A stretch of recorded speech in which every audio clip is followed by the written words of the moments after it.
McDonald's isn't really a burger company. They control $42 billion worth of real estate in over 100 countries, more land than the Catholic Church. About 35% of their operating revenue doesn't come from selling Big Macs. It comes from charging rent to the people who do. The arches are the marketing, the land is the business. Here's the part Wall Street has known for 60 years, but most viewers haven't. In 1956, Ray Kroc bought McDonald's from the McDonald brothers. The math was thin. Hamburgers don't have great margins. The chain wasn't actually printing money. Then in 1957, Kroc hired a finance guy named Harry Sonneborn. And Sonneborn said something that changed everything. He said, "You're not in the burger business. You're in the real estate business." That single sentence rewired the company. Within 10 years, McDonald's wasn't competing on food. They were competing on locations. Here's the mechanism Sonneborn invented. McDonald's wouldn't just sell franchises, they would also act as the landlord. The corporation buys or leases the land, usually a busy intersection in a growing town.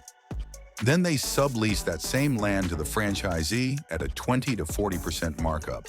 The franchisee builds the restaurant, hires the staff, makes the burgers. They pay an initial franchise fee, they pay a monthly royalty on revenue, and on top of that, they pay rent every month to McDonald's. The corporation takes none of the operational risk. They take a guaranteed slice of every dollar that flows through the building. If the franchisee fails, McDonald's gets the land back. If the franchisee succeeds, McDonald's collects perpetual rent indexed to inflation. Now let's look at what becoming a McDonald's franchisee actually costs in 2025. The initial franchise fee is $45,000. That's just the entry ticket.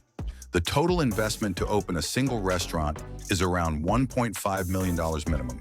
The franchisee finances that themselves. They sign a 20-year lease that's non-negotiable and an index to inflation.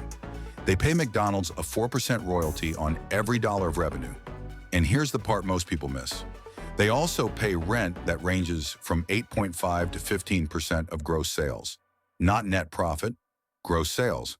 So the better the restaurant performs, the more McDonald's collects on the rent line. There's no ceiling.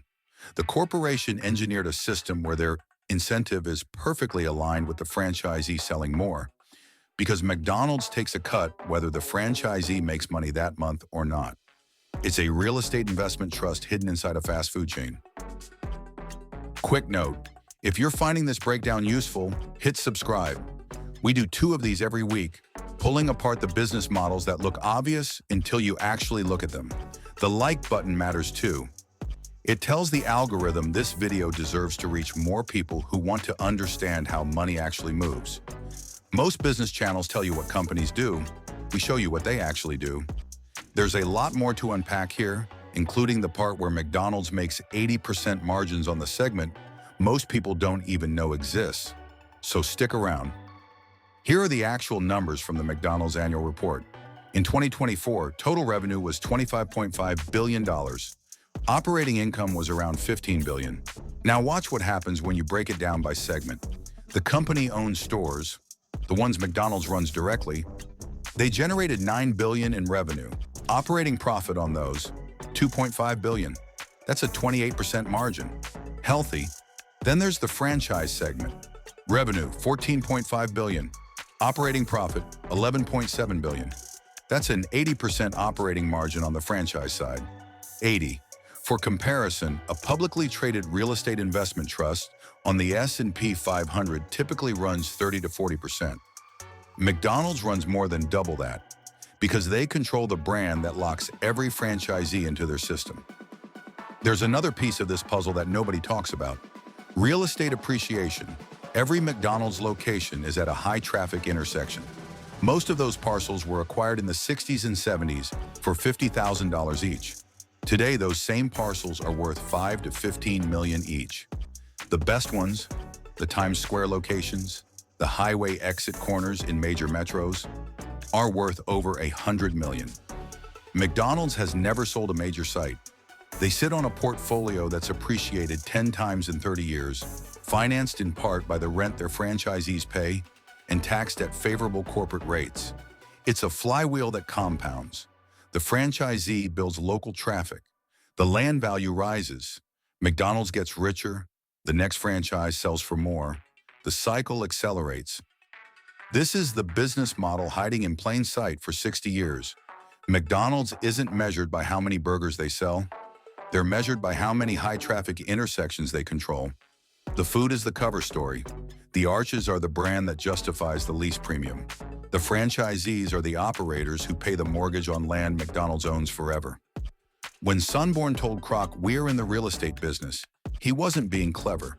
He was describing the actual product, and that product has compounded at a rate Wall Street envies. Here's the detail that makes the whole machine even more elegant. McDonald's doesn't only own the land, they control the brand standards on every building.